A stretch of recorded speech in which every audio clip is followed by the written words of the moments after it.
यह कहानी इटली के पिसा शहर की एक प्राचीन कथा है। पिसा का नाम तो आपने अवश्य सुना होगा, जहां की झुकी हुई मीनार विश्व के 8 आश्चर्यों में से एक मानी जाती है। एक समय की बात है, वहां एक राजा और रानी रहते थे, जिनके पास संतान का सुख नहीं था। समय बीता और आखिरकार रानी के गर्भधारण की खबर आई, जिससे वे दोनों अत्यंत प्रसन्न हो उठे। जब यह सुनिश्चित हो गया कि जल्द ही उनके घर में किलकारियां गूंजेंगी, तब राजा और रानी ने कई ज्योतिषियों को बुलाया ताकि वे यह जान सके कि उनके यहाँ पुत्र होगा या पुत्री, और वह किस नक्षत्र में जन्म लेगी। ज्योतिषियों ने सितारे देखकर कहा, यह बच्ची एक कन्या होगी और उसका भाग्य कहता है कि 20 वर्ष से पहले ही वह सूर्य देव को प्यारी होगी और सूर्य की संतान को जन्म देगी। यह सुनते ही राजा और रानी गहरी चिंता में डूब गए कि उनकी पुत्री कैसे सूर्य की संतान को जन्म दे सकती है, जबकि सूर्य आसमान में निवास करता है और कभी विवाह नहीं कर सकता। इस दुर्भाग्यपूर्ण भविष्यवाणी से बचने के लिए उन्होंने एक इतनी ऊंची मीनार बनवाई जहां सूर्य की किरणें भी नहीं पहुंच सकती थी। बच्ची के जन्म के पश्चात उसे उसकी आया के साथ मीनार में बंद कर दिया गया। वहां वह तब तक रही जब तक कि वह 20 वर्ष की नहीं हो गई।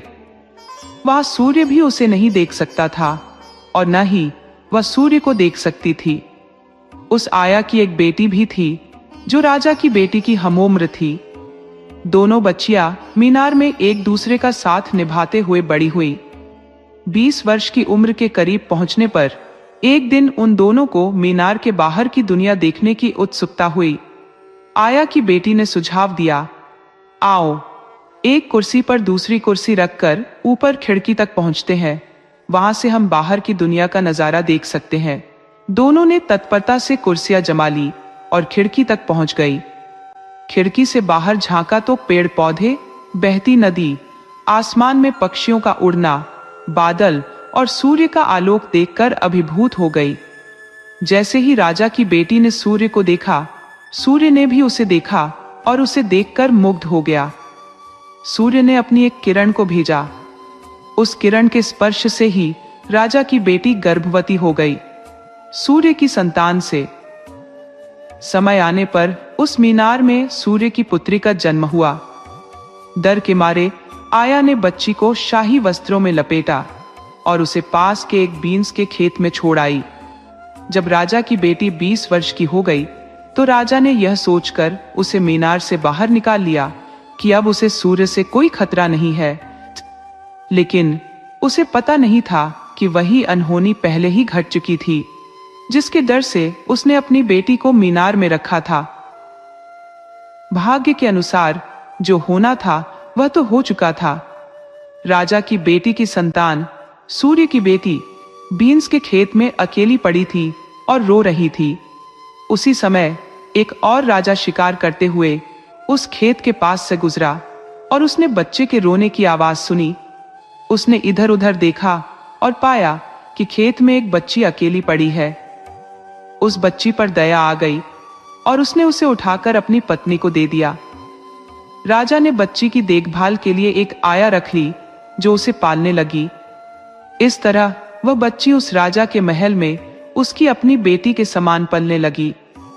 उस राजा का एक बेटा भी था, जो उस बच्ची से थोड़ा बड़ा था और दोनों एक साथ बड़े होने लगे। राजा का बेटा और सूर्य की बेटी बड़े होते होते एक दूसरे से प्रेम करने लगे। राजा का बेटा उससे विवाह करना चाहता था, लेकिन राजा इसके लिए तैयार नहीं था, क्योंकि वह बच्ची अज्ञात माता पिता की संतान थी। इस कारण उसने उसे महल से दूर एक अलग थलग स्थान पर भेज दिया, ताकि उसका बेटा उसे भूल जाए। राजा को अंदाजा नहीं था कि वह बच्ची वास्तव में सूर्य की बेटी थी और उसमें असामान्य शक्तियां थी। जैसे ही वह महल से दूर गई, राजा ने अपने बेटे का विवाह एक प्रतिष्ठित राजघराने की कन्या से तय कर दिया। विवाह के दिन मिठाइयाँ और चीनी से चढ़े बादाम दुल्हन और दूल्हे के परिवार तथा मित्रों में बांटे गए। इन्हीं में से एक डिब्बा सूर्य की बेटी को भी भेजा गया। जब दूत सूर्य की बेटी के घर पहुंचे और दरवाजा खटखटाया, तो वह दरवाजा खोलने आई, लेकिन उसका सिर उसके कंधों पर नहीं था। वह बोली, अरे मुझे खेद है, मैं अपने बाल संवार रही थी और सिर को मेज पर रख दिया था। जरा रुको, मैं अपना सिर लेकर आती हूँ। दूतों को भीतर बुलाकर उसने सिर को धीरे से उठाया और मुस्कुराते हुए कहा, तो बताओ, शादी की इस सौगात के लिए मैं तुम्हें क्या दूं? यह कहकर वह उन्हें रसोई की ओर ले गई। वहां पहुंचते ही उसने कहा, ओवन खुल जा। और ओवन सचमुच खुल गया। सूरज की बेटी ने मुस्कुराते हुए दूतों की ओर देखा और फिर कहा, लकड़ी ओवन में चली जाओ। और लकड़ी हवा में उछलकर ओवन के भीतर चली गई। वह आगे बोली, ओवन जल उठो और जब ठीक से गर्म हो जाओ तो मुझे पुकार लेना। इसके बाद वह दूतों से मुखातिब होकर बोली, अब बताओ, क्या अच्छी खबर लाई हो? दूत यह सब देखकर स्तब्ध रह गए। उनके चेहरों पर भय और विस्मय की छाया फैल गई। वे अभी शब्द ढूंढ ही रहे थे कि ओवन से आवाज आई, मालकिन। सूरज की बेटी मुस्कुराते हुए बोली, अभी आई, और सिर झुकाकर गरम ओवन में घुस गई। वहां से उसने एक ताजा पाई निकाली और दूतों को देते हुए कहा, ये पाई राजा के लिए शादी की दावत में ले जाओ। दूत हतप्रभ निगाहों से उसे देखते रहे और धीमे से बुदबुदाते हुए वह पाई लेकर वहां से निकल पड़े। राजा के पास पहुंचकर उन्होंने यह पूरा किस्सा सुनाया, पर वहां कोई उनकी बातों पर यकीन नहीं कर पा रहा था। राजा के बेटे की दुल्हन को उस लड़की से बेहद जलन थी, क्योंकि हर कोई जानता था कि राजा का बेटा पहले उसे पसंद करता था। वह तुनक कर बोली, इसमें क्या बड़ी बात है? मैं जब अपने घर पर थी तब भी ऐसे कई करतब दिखा चुकी हूं। राजा का बेटा मुस्कुराकर बोला, तो फिर कुछ हमारे सामने भी करके दिखाओ। दुल्हन ने असहजता से कहा, हाँ हाँ क्यों नहीं, लेकिन। राजा का बेटा उसे घसीटकर रसोई में ले गया। उसने कहा, ओ लकड़ी, ओवन में चली जाओ, जो ए। पर लकड़ी तस से मस न हुई। नौकरों ने उस लकड़ी अपने हाथ से रखनी पड़ी। दुल्हन ने फिर कहा, ओवन जल उठो, पर ओवन ठंडा ही पड़ा रहा।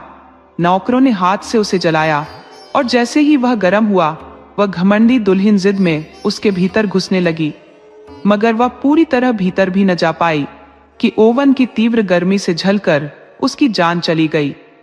कुछ समय बाद राजा के बेटे ने दूसरी शादी की। इस बार भी चीनी चढ़े बादाम दुल्हन और दूल्हे के सारे रिश्तेदारों और दोस्तों को भेजे गए, और सूरज की बेटी को भी वे बादाम पहुंचे। एक बार फिर दूत जब सूरज की बेटी के घर पहुंचे और दरवाजा खटखटाया, तो इस बार उसने दरवाजा खोलने की बजाय दीवार में से निकलकर उनका स्वागत किया। वह बोली, अफसोस, घर का दरवाजा भीतर से खुलता ही नहीं।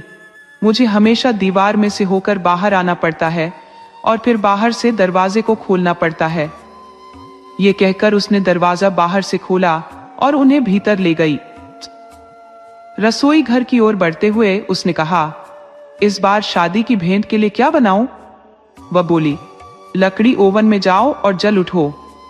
और पल भर में ही लकड़ियां ओवन में चली गई और आग में बदल गई। ये देख दूत ठंडे पसीने से तरबतर हो गए। फिर सूरज की बेटी ने कहा, कड़ाही आग पर जा, तेल कड़ाही में जाओ, गर्म होने पर मुझे पुकार लेना। कुछ पल बाद ही आवाज आई, मालकिन, मैं तैयार हूं। सूरज की बेटी मुस्कुराई और बोली, लो यह देखो। उसने अपने हाथ की 10 उंगलियां गरम तेल में डाल दी और तुरंत ही उसकी उंगलियां 10 खूबसूरत सुनहरी तली हुई मछलियों में बदल गई। ऐसी मनोहर मछलियां दूतों ने पहले कभी नहीं देखी थी।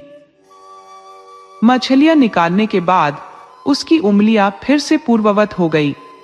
सूरज की बेटी ने उन मछलियों को पत्तों में लपेटा और मुस्कुराते हुए दूतों को थमा दिया।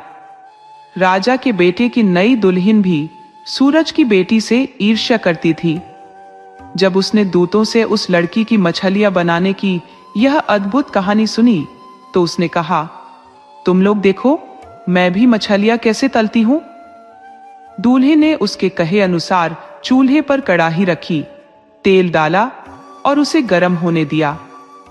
सूरज की बेटी की नकल करते हुए दुल्हन ने भी अपनी उंगलियां गरम तेल में डाल दी, जिससे उसकी जलन से मृत्यु हो गई। रानी मां ने गुस्से में दूतों को डांटा, तुम्हारी इन अद्भुत कहानियों ने हमारे घर की कई दुल्हनों को मौत के मुंह में पहुंचा दिया है। आगे से ऐसी बातें मत करना। राजा और रानी ने किसी तरह अपने बेटे की शादी एक तीसरी लड़की से कराने की ठानी। फिर से दूत चीनी चढ़े बादाम लेकर सूरज की बेटी के पास पहुंचे। इस बार दरवाजा खटखटाते ही सूरज की बेटी ने ऊपर से आवाज दी, मैं यहां हूं, ऊपर। दूतों ने ऊपर देखा तो पाया कि वह हवा में लटकी हुई थी। वह मुस्कुराते हुए बोली, मैं जरा मकड़ी के जाले पर सैर करने आई थी, अब नीचे आती हूं। जाले के सहारे धीरे धीरे नीचे उतरकर सूरज की बेटी ने दूतों से बादाम लिया और मुस्कुराते हुए बोली, इस बार सच कहूं तो समझ नहीं आ रहा कि उपहार में क्या दूं। थोड़ी देर सोचकर उसने आवाज दी, चाकू इधर आओ। चाकू उसके पास आया तो उसने उसे पकड़ लिया। चाकू से उसने अपना एक कान काट लिया। उस कान में एक सुनहरी लेस लिपटी हुई थी, जो उसके सिर के भीतर से निकलती प्रतीत हो रही थी, मानो उसके दिमाग से धागा खुलकर बाहर आ रहा हो। वह उस सुनहरी लेस को खींचती रही जब तक कि वह पूरी तरह समाप्त नहीं हो गई। फिर उसने कटा हुआ कान वापस अपनी जगह पर लगाया और अपनी उंगलियों से उसे धीरे धीरे दबाकर चिपका लिया। वह लेस उसने दूतों को सौंपते हुए कहा, इसे राजा के लिए मेरी भेंट के रूप में ले जाइए। दूत इस अद्भुत दृश्य से हक्का बक्का रह गए। जब वे वह लेस राजा के पास ले गए तो उसकी अनुपम सुंदरता देखकर दरबार के सभी लोग यह जानने को उत्सुक हो उठे कि यह अनोखी लेस आई कहां से है। रानी मां ने दूतों को कुछ भी बताने से मना किया था, परंतु उनकी जिज्ञासा शांत करने के लिए दूतों ने कहानी सुनाई। सुनते ही नई दुल्हन ने जलन भरी आवाज में कहा, इसमें क्या खास है? मैंने अपनी सभी पोशाकों पर ऐसी ही निकाली हुई लेस लगाई है। दूल्हा तुरंत बोला, अच्छा तो लो यह चाकू और हमें भी दिखाओ कि तुम यह कैसे करती हो। उस नासमझ लड़की ने बेवकूफी में अपना एक कान काट लिया, परंतु उसमें से लेस की जगह सिर्फ खून बह निकला और वह वहीं दम तोड़ बैठी। इस प्रकार राजा का बेटा अपनी पत्नियों को खोता गया और सूरज की बेटी के प्रति उसका प्रेम और गहरा होता गया।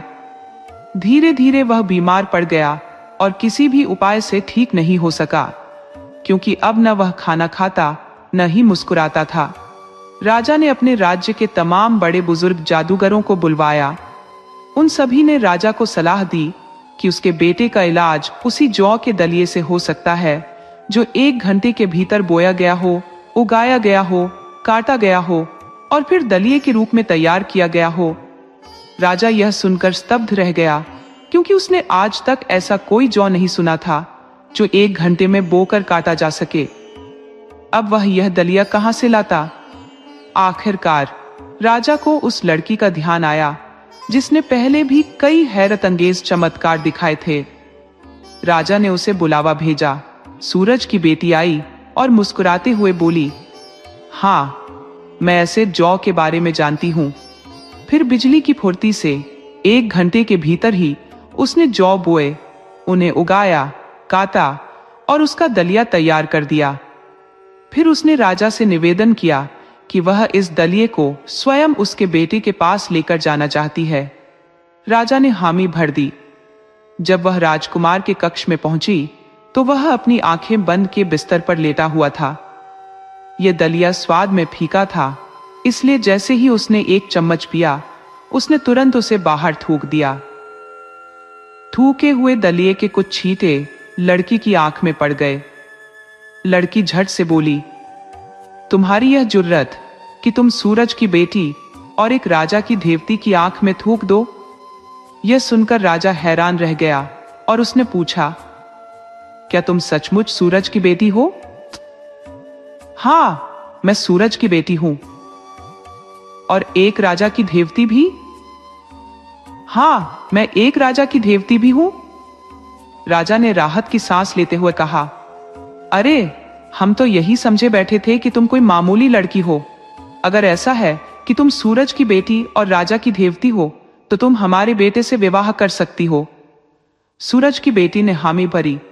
हाँ, मैं बिल्कुल आपके बेटे से विवाह कर सकती हूँ। राजा का बेटा ठीक हो गया और उसकी शादी सूरज की बेटी से हो गई। उस दिन के बाद से वह साधारण जीवन जीने लगी और उसने फिर कभी कोई जादू नहीं किया। दोस्तों, आपको कहानी कैसी लगी अपने सुझाव कमेंट करना ना भूले।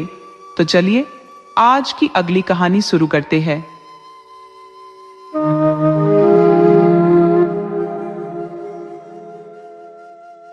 एक दंपति था जिनके 7 बच्चे थे।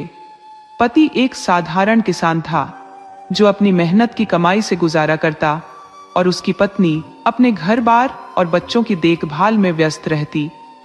एक बार भयानक अकाल आया जिससे लोग भूख से मरने लगे। रात में बच्चे सो जाते पर माता पिता का मन चिंता में उलझा रहता। पति धीरे से कहता, प्रिय, अब तो जीवन भारी लगने लगा है। बच्चों को भूखे देखकर कलेजा चिरता है। पत्नी भी उसी चिंता में घिरी रहती और कहती, हाँ, तुम सही कह रहे हो, पर हम करें क्या? एक दिन पति ने ठंडी आह भरते हुए कहा, कल मैं जंगल में लकड़ी काटने जाऊंगा और बच्चों को साथ ले जाऊंगा। उनकी रोजाना की तड़प देखने से तो बेहतर है कि उन्हें वहीं छोड़ आऊं। पत्नी ने सशंकित होकर धीरे से कहा, श्श, धीरे बोलो, कहीं बच्चे सुन न ले। पति ने उत्तर दिया, ओह, चिंता मत करो, वे तो गहरी नींद में सो रहे हैं। लेकिन उनका सबसे छोटा बेटा, जिसे सब प्यार से चिक कहकर बुलाते थे, ये सब सुन रहा था। सुबह हुई, माँ ने बच्चों को बुलाया और प्यार से विदा करते हुए कहा, बच्चों, आज तुम सब अपने पिता के साथ काम पर जा रहे हो। और सब पिता के साथ चल पड़े। रास्ते में चिक ने छोटे छोटे सफेद पत्थर बटोरकर अपनी जेब में रख लिए। जब वे जंगल की गहराई में पहुंचे तो चिक ने रास्ते में एक एक पत्थर गिराना शुरू कर दिया ताकि घर लौटने का रास्ता पहचान सके। जब जंगल के बीच पहुंचे तो पिता ने बच्चों से कहा कि यहीं खेलें, और यह कहकर वह चला गया पर लौट कर नहीं आया। रात होते होते बच्चों को भय सताने लगा और वे रोने लगे। तब चिक ने उन्हें ढांढस बंधाया, तुम सब क्यों घबराते हो? मैं तुम सबको घर ले जाऊंगा, चिंता न करो। बड़े भाई बहनों ने पूछा, अब क्या करें? चिक ने शांत स्वर में कहा, सब मेरे साथ चलो, मैं रास्ता जानता हूं। फिर वह पत्थरों के सहारे रास्ता खोजता हुआ उन्हें घर तक ले आया। घर पहुंचने पर माँ ने उन्हें देखकर खुशी से कहा, तुम सब वापस कैसे आए? बड़े बच्चों ने जवाब दिया, माँ, चिक ने हमें रास्ता दिखाया और हम वापस आ गए।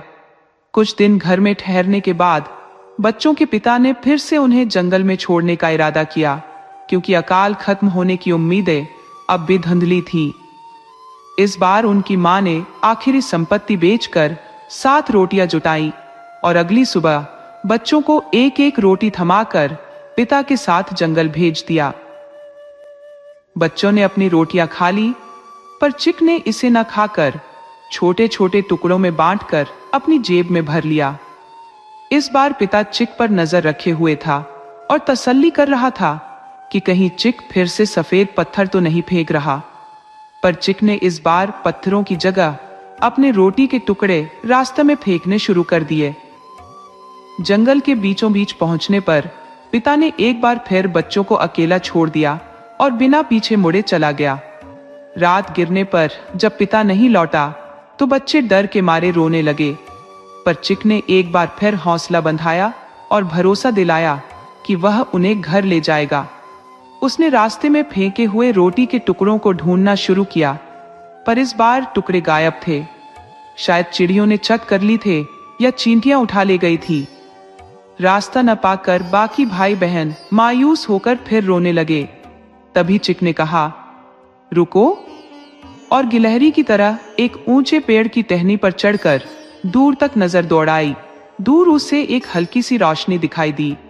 वह बोला, हमें उस दिशा में जाना चाहिए, लगता है वहां कोई बस्ती है। लंबा सफर तय करने के बाद वे एक घर के सामने पहुंचे और दरवाजा खटखटाया। दरवाजा खोलते ही एक जादूगरनी दिखाई दी। उसकी बालों की लंबी लटें, टेढ़े दांत और लालटेन जैसी जलती आंखों ने उसके स्वरूप को और भी भयानक बना दिया। बच्चों को देखकर वह बोली, अरे बच्चों, इतनी रात गए तुम कहां भटक रहे हो? चिक बोला, मैडम, हम जंगल में रास्ता भूल गए थे, आपके घर में रोशनी देखी तो यहां चले आए। जादूगरनी ने कहा, बच्चों, अच्छा हुआ तुम यहां आ गए, लेकिन तुम्हें मुझसे छिपना होगा, क्योंकि यहां एक खतरनाक जादूगर भी आता है। अगर उसने तुम्हें देखा तो एक ही झपट्टे में खा जाएगा। चिंता मत करो, मैंने उसके लिए एक भेड़ का गोश्त तैयार रखा है। फिर उसने धीरे से कहा, अगर तुम सब बिल्कुल चुप रहो तो मैं तुम्हें अपने बच्चों के बिस्तर में छिपा सकती हूँ। मेरे अपने भी 7 बच्चे हैं, इसलिए मुझे तुम्हारी चिंता है। बच्चे सहमत हो गए। थोड़ी ही देर बाद पापा जादूगर घर आया। घर में कदम रखते ही उसने नाक से सूंघते हुए कहा, मुझे इंसानी मांस की गंध आ रही है। जादूगरनी बोली, तुम तो हमेशा यही कहते हो। आओ बैठो, देखो मैंने तुम्हारे लिए ताजे भुने हुए भेड़ का गोश्त तैयार किया है। फिर उसने समझाते हुए कहा, बेचारे 7 बच्चे रास्ता भटककर यहाँ आ गए हैं। हमारे भी तो 7 बच्चे हैं और हम अपने बच्चों को दुख में नहीं देख सकते, इसलिए मैंने उन्हें अंदर बुला लिया। पापा जादूगर ने कहा, ठीक है, मुझे बस भेड़ का गोश्त दे दो, मैं थक गया हूं और जल्दी सोना चाहता हूं। जादूगर के बच्चों की आदत थी कि वे सोते समय फूलों के मुकुट पहनते थे। वे सब एक बड़े बिस्तर पर सोते थे। जादूगरनी ने उन्हीं के पैरों की ओर चिक और उसके भाइयों को सुला दिया। जादूगरनी के बाहर जाते ही चिक के मन में सवाल उठा कि आखिर जादूगर के बच्चों ने फूलों के मुकुट क्यों पहने हैं। उसे लगा कि इसमें कोई चाल हो सकती है। चिक ने जल्दी से उन 7 बच्चों के सिर से मुकुट उतारे और अपने भाइयों के सिर पर रख लिए। कुछ ही देर में पापा जादूगर दबे पांव कमरे में आया। अंधेरा था तो उसने हाथ से टटोलकर बच्चों को पहचानना शुरू किया।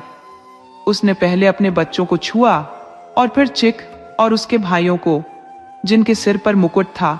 वह यह सोचकर उन्हें छोड़ दिया कि वे उसके बच्चे हैं। इसके बाद उसने फिर से अपने बच्चों को टटोला और जब उनके सिर पर मुकुट नहीं पाया तो उसने एक एक कर उन्हें निगल लिया। ये देखकर चिक सिहर उठा।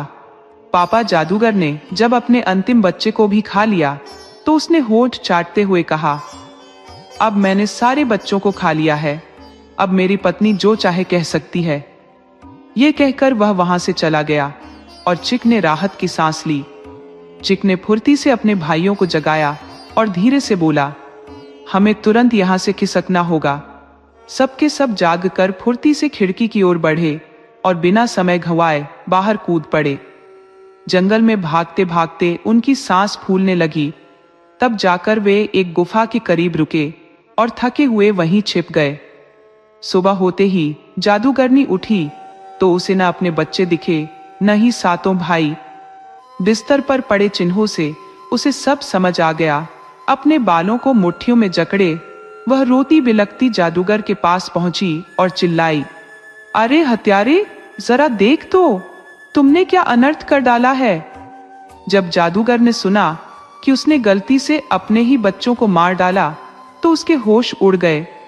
वह बुदबुदाया, क्या वे मुकुट नहीं पहने हुए थे? ये कैसे हुआ? गुस्से से तमतमाते हुए उसने कहा, जल्दी मेरे वो जादुई जूते दो जो मुझे 100 मील प्रति घंटे की रफ्तार से दौड़ा सकते हैं। मैं उन नटखटों को पकड़कर कच्चा चबा जाऊंगा। जादूगर ने वे जादुई जूते पहने और बच्चों को खोजने निकल पड़ा। उसने हर कोना कोना छान मारा, मगर बच्चे कहीं न मिले, क्योंकि वे तो चुपचाप गुफा में दुबके हुए थे। थक हार कर वह उसी गुफा के पास आकर बैठ गया जहां बच्चे छिपे हुए थे। चिक, जो हमेशा किसी न किसी खाने की तलाश में रहता था, उसने बाहर झांककर उसे वहीं बैठा देखा। उसने अपने भाइयों को धीरे से बुलाया और कहा, देखो, ये राक्षस यहां सुस्ताने बैठा है, मौका है, इसे निपटा डालो। सभी भाइयों ने अपनी अपनी रोटी काटने की छोटी छोटी छुरियां निकाली और उस पर टूट पड़े। वे तब तक वार करते रहे जब तक कि वह पूरी तरह बेदम और बेसुध न हो गया। जब उन्हें यकीन हो गया कि वह अब नहीं उठेगा, तो उन्होंने उसके जादुई जूते उतार लिए और सब बच्चे उन जूतों में घुस गए। जैसे ही वे जादू के जूते पहनकर अंदर समा गए, जूते खुद ब खुद उन्हें लेकर तेजी से भागने लगे। सातों भाई फौरन जादूगरनी के पास पहुंचे और चतुराई से बोले, पापा, जादूगर डाकुओं के फंदे में फंस गए हैं। उन्होंने कहलवाया है कि अगर आपने उनका सारा खजाना नहीं सौंपा तो डाकू उन्हें जान से मार देंगे। ये देखिए, उन्होंने अपने यही जादुई जूते हमें सबूत के तौर पर दिए हैं। जादूगरनी पहले ही अपने बच्चों को खो चुकी थी और अब अपने पति को भी खोना नहीं चाहती थी। ये सुनते ही उसने तुरंत सारा धन, हीरे, सोना और तमाम नकदी उन बच्चों को सौंप दिया। उसने कहा, ये लो बेटा, उसका सब कुछ ले जाओ और मेरे पति को बचा लो। बच्चों ने झटपट खजाना समेटा और जादुई जूते पहनकर एक ही कदम में अपने घर आ पहुंचे। इस अप्रत्याशित धन को पाकर वे अब बेहद अमीर हो गए थे। चिक ने उन्हीं जादुई जूतों को पहनकर नेपल्स की ओर रुख किया और सामान ढोने का काम शुरू कर दिया, क्योंकि उस दौर में न तो रेलगाड़ियां थी और न ही स्टीम बोट। इस तरह उस छोटे से कुबड़ वाले लड़के ने अपनी होशियारी और दिलेरी से अपने पूरे परिवार को मालामाल बना दिया। दोस्तों, आपको कहानी कैसी लगी? अपने सुझाव कमेंट करना न भूले। तो चलिए आज की अगली कहानी शुरू करते हैं।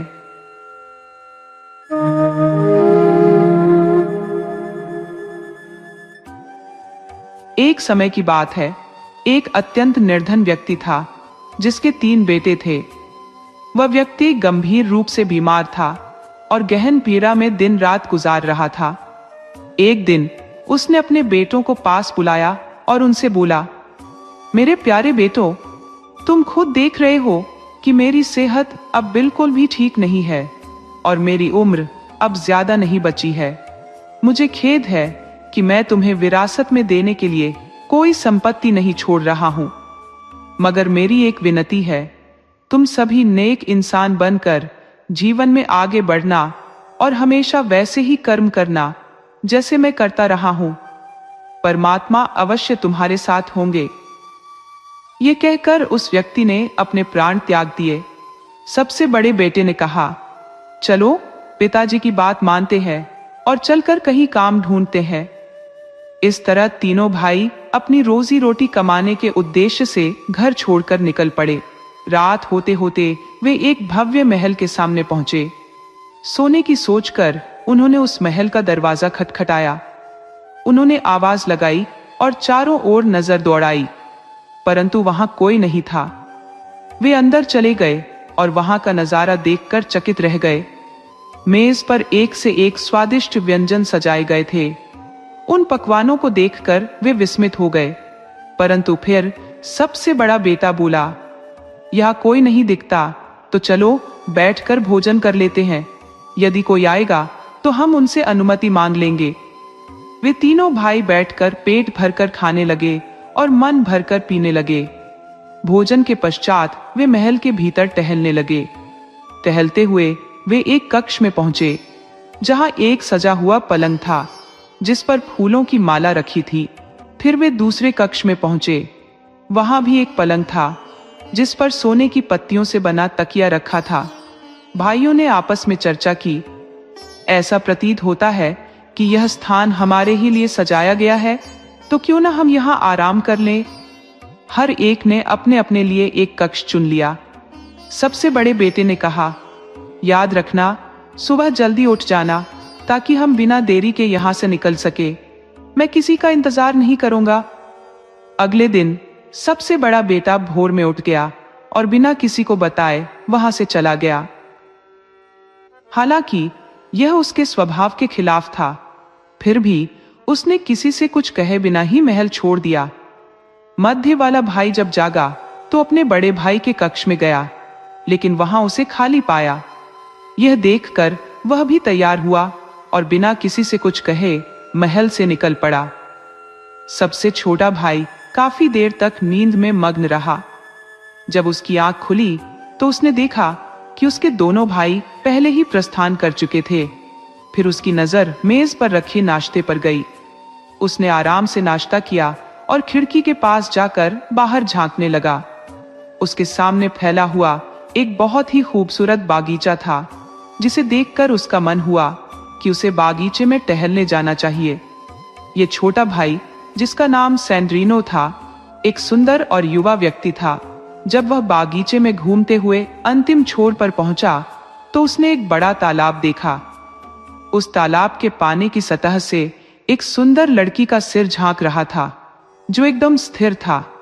सैंड्रीनो ने आश्चर्य से पूछा, मैडम, आप यहां इस हालत में क्या कर रही हैं? लड़की ने जवाब दिया, तुम तो जैसे भगवान के भेजे हुए लगते हो। मैं 3 सोने के पहाड़ों की रानी हूं।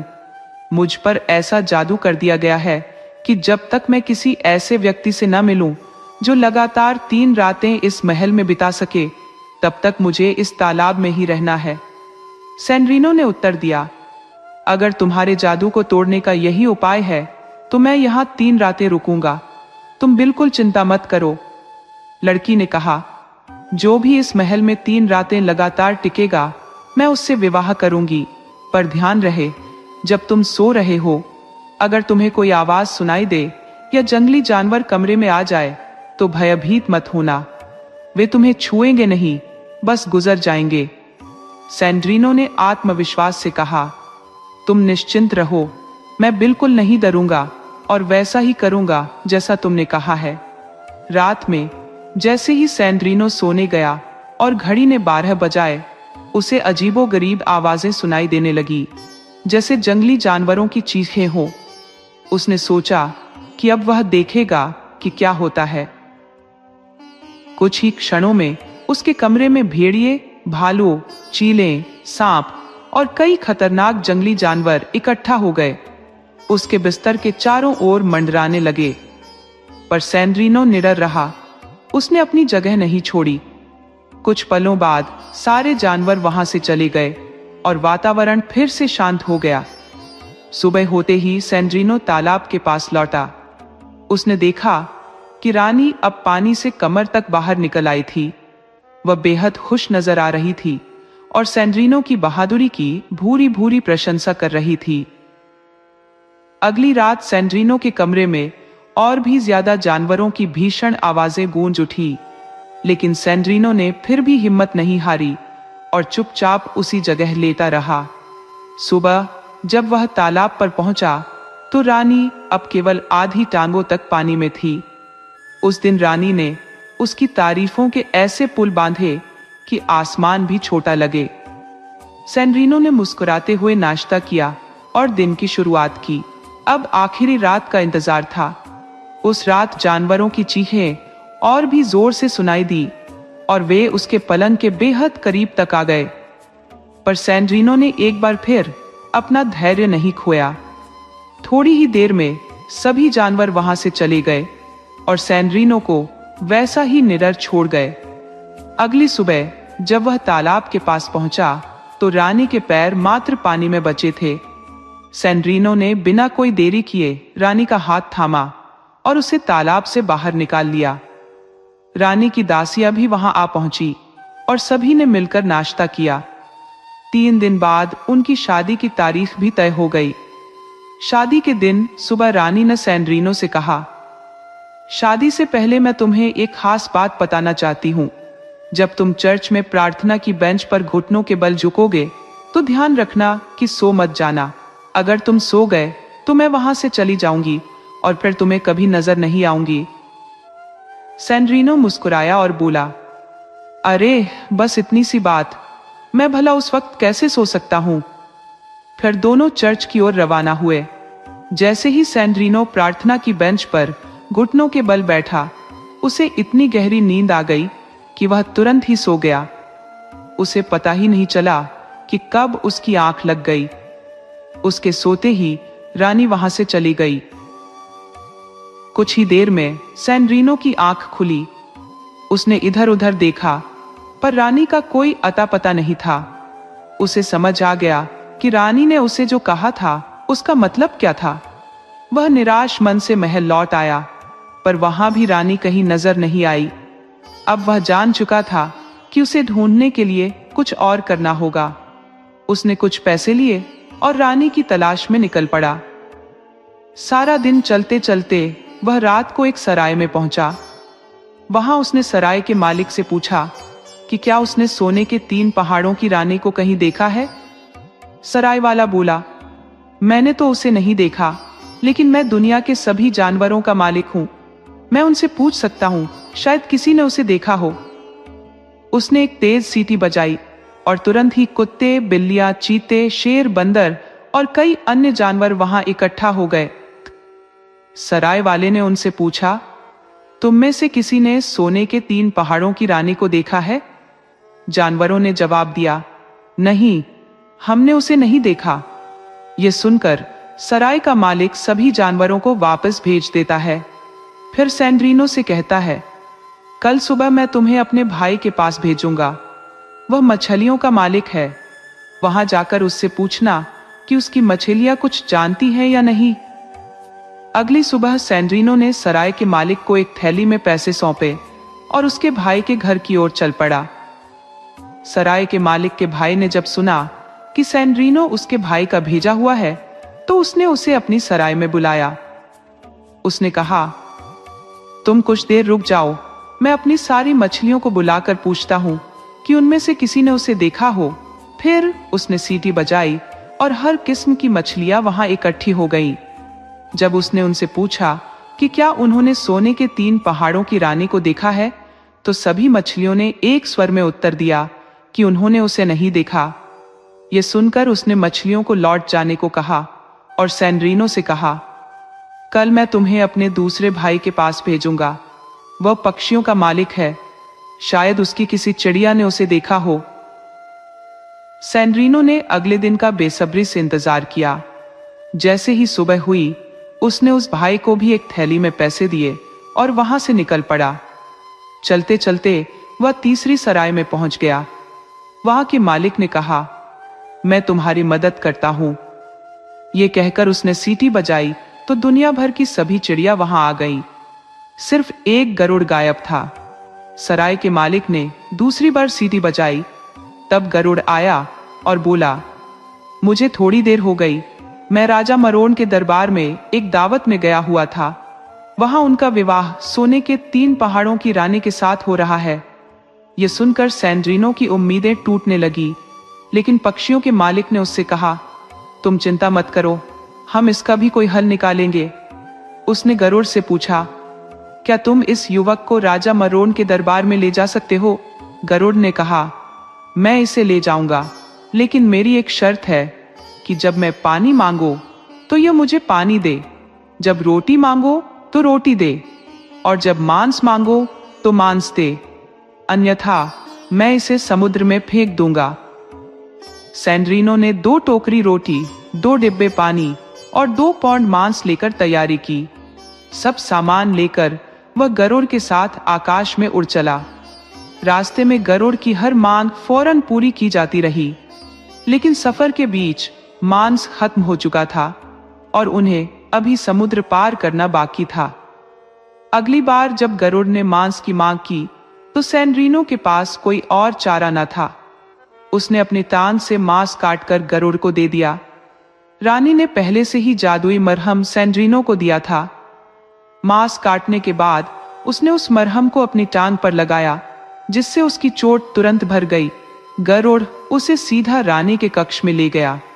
एक दूसरे को देखते ही वे खुशी से एक दूसरे से लिपट गए। दोनों ने अपनी अपनी कहानी एक दूसरे को बताई।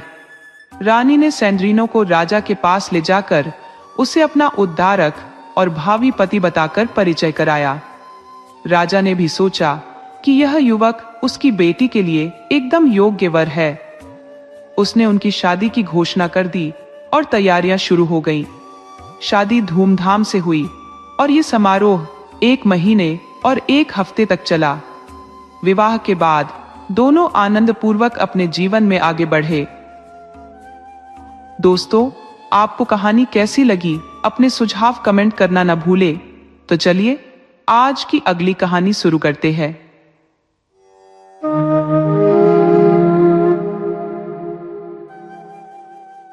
एक समय की बात है, एक मछुआरा था जो कभी इतनी मछलियां नहीं पकड़ पाता था कि उससे उसके परिवार का पेट भर सके। इसी कारण वह और उसके परिवार के लोग अक्सर भूखे रह जाते थे। एक दिन उसने जब अपना जाल पानी से बाहर खींचने की कोशिश की तो उसे लगा जैसे उसका जाल असामान्य रूप से भारी हो गया है। खींचना भी कठिन हो रहा था, लेकिन उसने हिम्मत जुटाई और आखिरकार जाल बाहर निकाल ही लिया। जैसे ही उसने जाल को ठीक से देखा, उसकी आंखें फटी की फटी रह गई।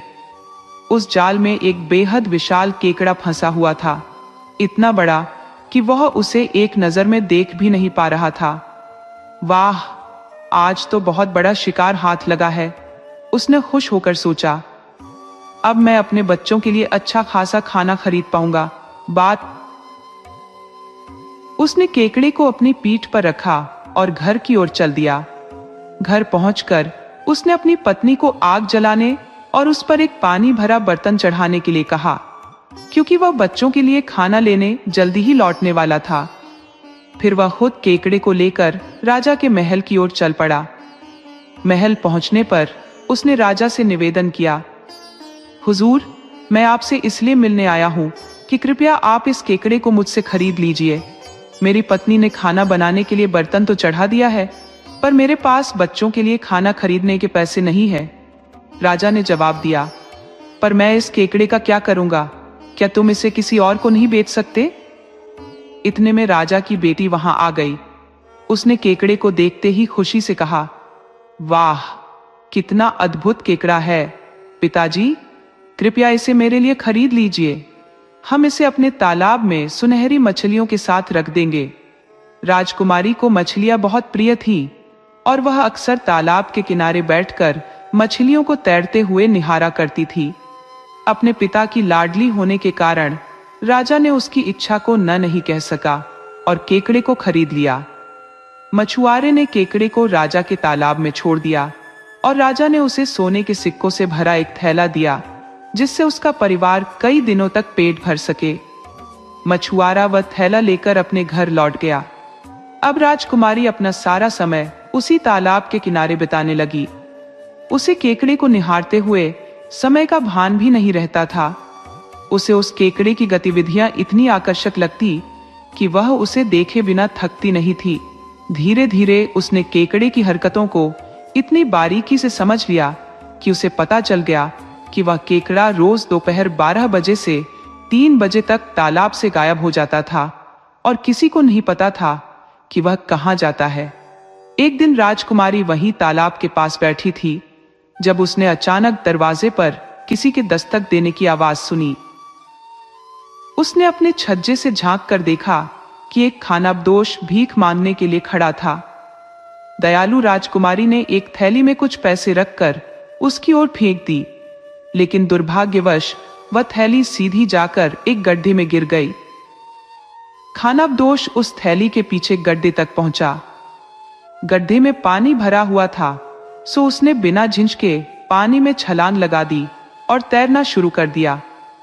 वह गड्ढा दरअसल भूमि के नीचे एक गुप्त नहर से राजा के मछलियों वाले तालाब से जुड़ा हुआ था और वह नहर न जाने कहां तक फैली हुई थी। वह आदमी उस नहर में तैरते हुए राजा के तालाब तक पहुंचा और फिर आगे बढ़ता हुआ एक विशाल भूमिगत कक्ष में जा पहुंचा।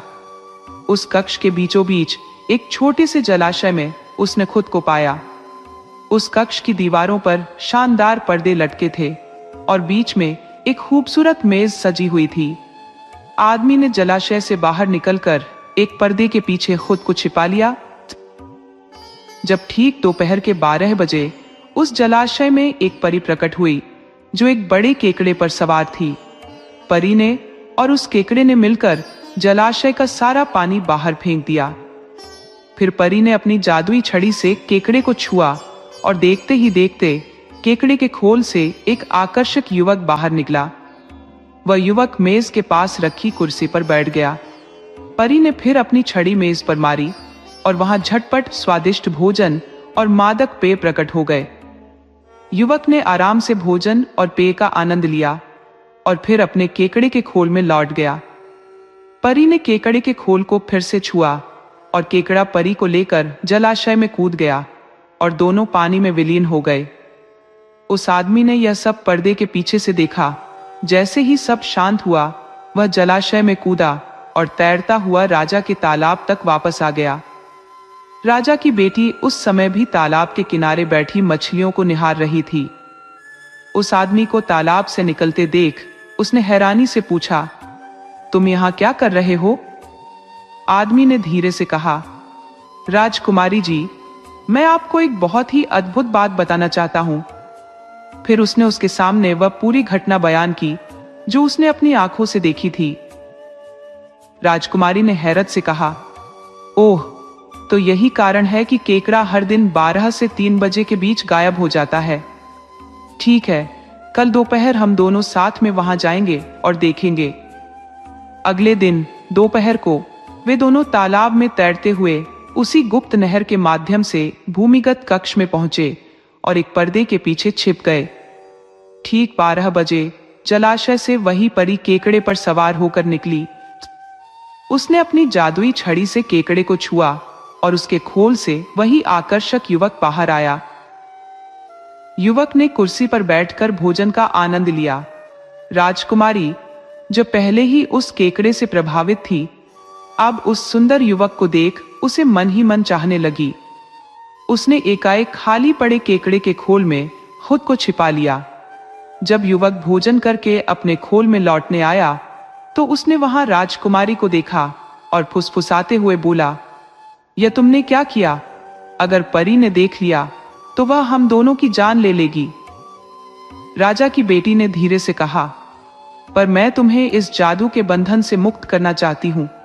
बस मुझे यह बताओ कि इसके लिए मुझे क्या करना होगा।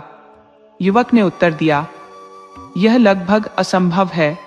मुझे इस अभिशाप से वही मुक्त कर सकता है जो मुझसे इतना प्रेम करता हो कि मेरे साथ मृत्यु को भी स्वीकार ले। राजकुमारी ने संकोच रहित होकर कहा, मैं वही हूं। मैं तुमसे प्रेम करती हूं और तुम्हारे लिए प्राण देने को भी तैयार हूं। जब ये बातें केकड़े के खोल के अंदर हो रही थी, उस समय परी उस केकड़े पर सवार हो गई। युवक ने, जैसे वह प्रतिदिन करता था, केकड़े का रूप धारण किया और परी को लेकर गुप्त नहर के रास्ते खुली समुद्री सीमा की ओर बढ़ गया। परी को यह भान तक नहीं हुआ कि उसके साथ राजा की बेटी भी उस खोल में छुपी हुई थी। युवक, जो दरअसल एक राजकुमार था, ने परी को उसकी मंजिल पर छोड़ने के बाद वापस राजा के तालाब की राह ली।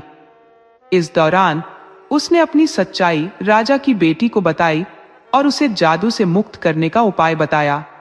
उसने कहा, तुम्हें समुद्र किनारे एक विशेष चट्टान पर जाना होगा।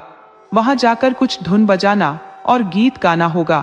परी को संगीत बहुत पसंद है, तो जैसे ही तुम्हारा संगीत उसके कानों में पड़ेगा, वह गाने की ओर आकर्षित होकर पानी से बाहर आ जाएगी।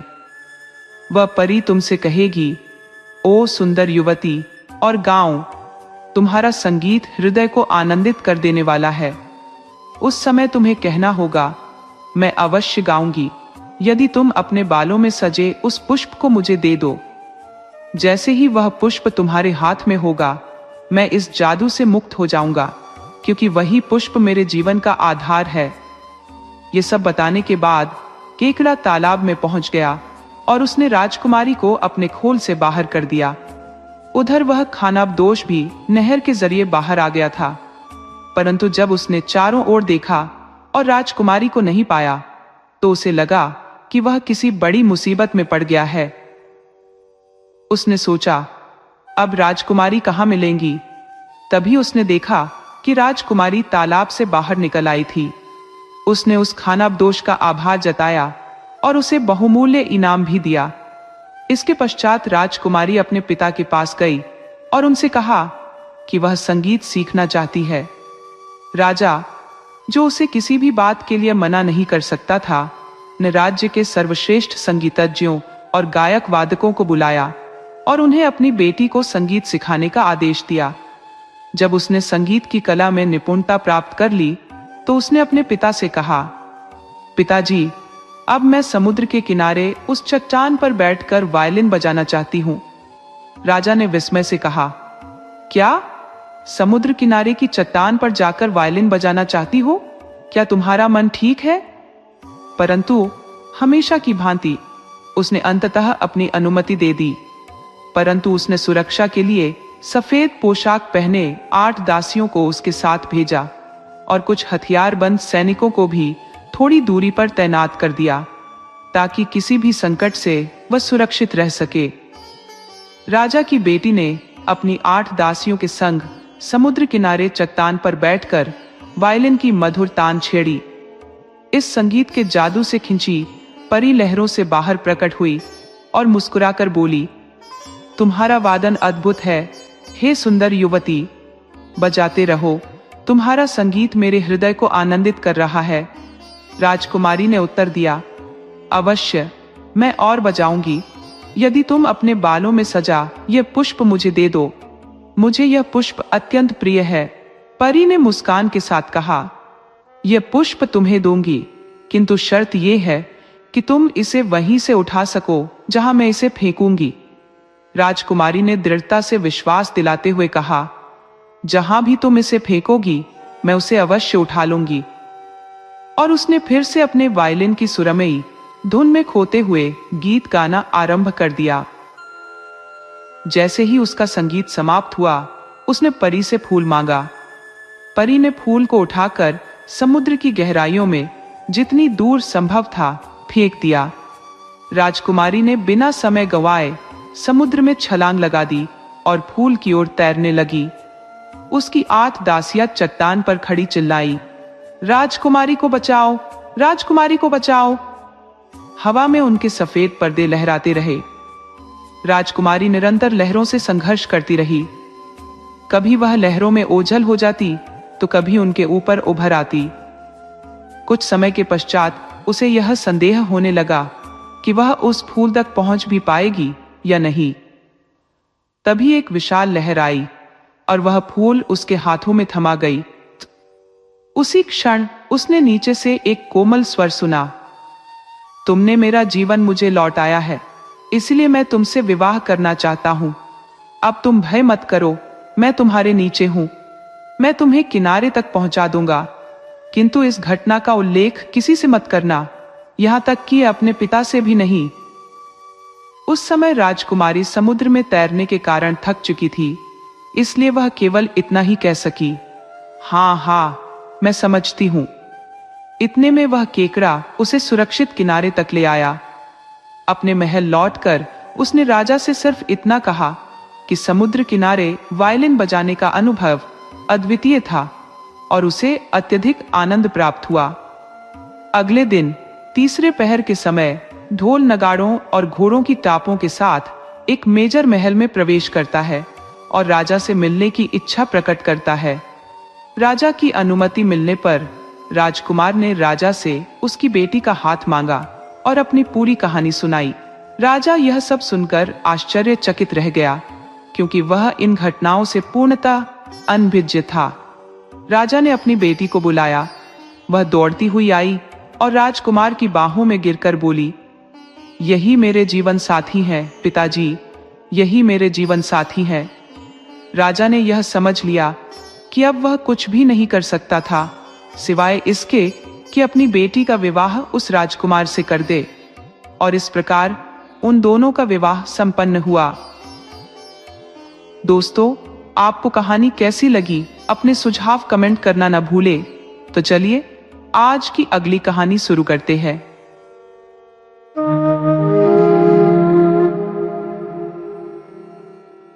बहुत समय पहले की बात है। एक अत्यंत सज्जन पति पत्नी एक साथ रहते थे। संतान की अभिलाषा उनके मन में थी, परंतु अभी तक उनका कोई बच्चा नहीं हुआ था और इसीलिए वे एक बेटे की प्रबल इच्छा रखते थे। एक दिन वह पति किसी कार्य से बाहर गया हुआ था और रास्ते में उसकी भेंट एक जादूगर से हुई। उसने उस जादूगर से निवेदन किया, महाराज, मुझे एक पुत्र की आवश्यकता है, कृपया बताइए कि मैं इसके लिए क्या कर सकता हूँ। जादूगर ने एक अद्भुत सेब उसे दिया और कहा, यह सेब लेकर अपनी पत्नी को खिलाओ। इस फल को खाने के 9 महीने बाद तुम्हें एक अद्वितीय पुत्र की प्राप्ति होगी। पति वह सेब लेकर घर आया और अपनी पत्नी को यह कहते हुए दिया, यह सेब खा लो, इसे एक जादूगर ने दिया है और कहा है कि इससे हमें एक पुत्र की प्राप्ति होगी। पत्नी यह सुनते ही अत्यंत आनंदित हो गई। उसने तुरंत अपनी दासी को बुलाया और सेब छीलने का आदेश दिया। दासी ने सेब को छीलकर उसकी मालकिन को सौंपा, लेकिन छिलके अपने पास रख लिए और उन्हें स्वयं खा लिया। 9 महीने बाद पत्नी ने एक सुंदर पुत्र को जन्म दिया और उसी दिन दासी को भी एक पुत्र हुआ। पत्नी का पुत्र सेब के गूदे की तरह श्वेत था, जबकि दासी का पुत्र सेब के छिलके की भांति लाल था। पत्नी के पुत्र का नाम पोम रखा गया और दासी के पुत्र का नाम पील। दोनों बालक समय के साथ बड़े होते गए और भाइयों के समान प्रेम और अपनत्व के साथ जीवन बिताते थे। एक दिन वे दोनों बाहर घूम रहे थे और उन्होंने सुना कि एक जादूगर की पुत्री है जो सूर्य की तरह तेजस्वी है, किंतु उसे किसी ने नहीं देखा था क्योंकि वह कभी भी अपने महल से बाहर नहीं आती थी, यहाँ तक कि खिड़की से भी नहीं झांकती थी। पोम और पील के पास एक तांबे का खोखला घोड़ा था। एक दिन वे दोनों उस घोड़े में वायलिन और बिगुल लेकर बैठे और उसके पहियों को भीतर से घुमाते हुए जादूगर के महल की ओर चल दिए, अपनी धुनों से वातावरण को सुरमय करते हुए। जब वे महल के निकट पहुंचे तो जादूगर ने बाहर देखा और उसे वह संगीत से गूंजता हुआ अद्भुत तांबे का घोड़ा दिखाई दिया। उसे यह दृश्य इतना आकर्षक लगा कि उसने अपनी पुत्री को इसे देखने के लिए बाहर बुलाया। जादूगर की पुत्री भी उस संगीत में बहक गई और प्रसन्न हो उठी। जैसे ही वह अकेली रह गई, पोम और पील घोड़े से बाहर निकल आए। उसे देखकर वह डर गई, पर उन्होंने शांत स्वर में कहा, मत घबराओ, हमने सुना था कि तुम अत्यंत सुंदर हो, इसलिए हमने तुम्हें देखने का यह उपाय निकाला। यदि तुम चाहो कि हम यहाँ से चले जाएं, तो हम अवश्य चले जाएंगे। पोम ने कहा, पर यदि तुम्हें हमारा संगीत पसंद आया है और तुम यह चाहती हो कि हम तुम्हारे लिए यहीं रुककर संगीत बजाते रहें, तो हम वहीं करेंगे और बिना किसी को भनक लगे कि हम यहाँ थे, चुपचाप विदा ले लेंगे।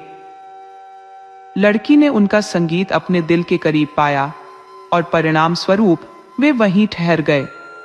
समय बीतने के साथ लड़की ने यह महसूस किया कि वह अब उन्हें जाने देना नहीं चाहती। तब पोम ने उससे कहा, यदि तुम्हारी इच्छा है कि हम न जाएं, तो फिर तुम भी हमारे साथ चलो, मैं तुमसे विवाह करना चाहता हूं। लड़की इस प्रस्ताव पर सहर्ष तैयार हो गई। तीनों तांबे के खोखले घोड़े में छिपकर निकल पड़े। रात गुजारने के लिए उन्होंने एक सराय में शरण ली। उधर जैसे ही जादूगर घर लौटा और अपनी पुत्री को पुकारा, कोई उत्तर नहीं मिला। उसने महल में हर ओर तलाश की, चौकीदारों से पूछताछ की, लेकिन कोई संकेत नहीं मिला। तब उसे आभास हुआ कि उसके साथ कोई छल किया गया है और वह क्रोध से भर उठा। वह महल की बालकनी पर गया और अपनी पुत्री को 3 शाप दे डाले। तुम्हें 3 घोड़े मिलेंगे, एक श्वेत, एक लाल और एक काला, जिनसे तुम वही स्नेह अनुभव करोगी जैसा अभी एक घोड़े के प्रति किया। परंतु श्वेत घोड़ा तुम्हारा किया हुआ सब नष्ट कर देगा। फिर तुम्हें 3 छोटे सुंदर कुत्ते मिलेंगे, श्वेत, लाल और काला। तुम काले कुत्ते को पसंद करोगी और वह कुत्ता भी तुम्हारा सब नष्ट कर देगा। और जब तुम रात में शांति से सोने जाओगी तो एक विशाल सर्प खिड़की से कमरे में आएगा और तुम्हें दस कर मार डालेगा। जादूगर जब बालकनी से इन शापों को गरजते हुए कह रहा था, उसी समय 3 बूढ़ी परियां नीचे से गुजर रही थी। उन्होंने उसकी आवाज और शाप सुने और यह सब ध्यान में रखते हुए आगे बढ़ गईं। अपनी यात्रा की थकान के बाद वे उसी सराय में ठहरने आ पहुंची जहां पोम, पील और जादूगर की बेटी भी विश्राम कर रहे थे। सराय में प्रवेश करते ही एक परी ने कहा, जरा उस जादूगर की बेटी की दशा देखो। यदि उसे अपने पिता के इन 3 शापों का भान हो गया तो वह शायद सो भी न सके। उसी सराय के एक कोने में पोम, पील और जादूगर की पुत्री भी आराम कर रहे थे। पोम और जादूगर की बेटी गहरी नींद में थे, पर पील, जो अपनी एक आंख खुली रखकर सोता था, वहां की सारी हलचल पर नजर रखे हुए था। उसने परियों की ये बातें भी ध्यान से सुन ली और समझ गया कि उनके आसपास क्या घट रहा है। पहली परी ने कहा, अगर जादूगर चाहता है कि उसकी बेटी को 3 घोड़े मिले, एक सफेद, एक लाल और एक काला, और जब वह सफेद घोड़े पर सवार हो तो उसकी सारी मेहनत व्यर्थ हो जाए, तो वैसा ही होगा।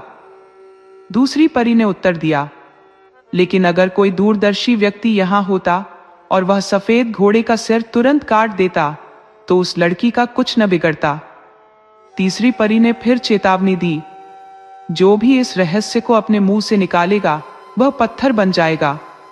पहली परी ने आगे कहा, फिर जादूगर की यह इच्छा है कि उसकी बेटी को 3 सुंदर छोटे कुत्ते मिले और वह उनमें से उसी काले कुत्ते को चुने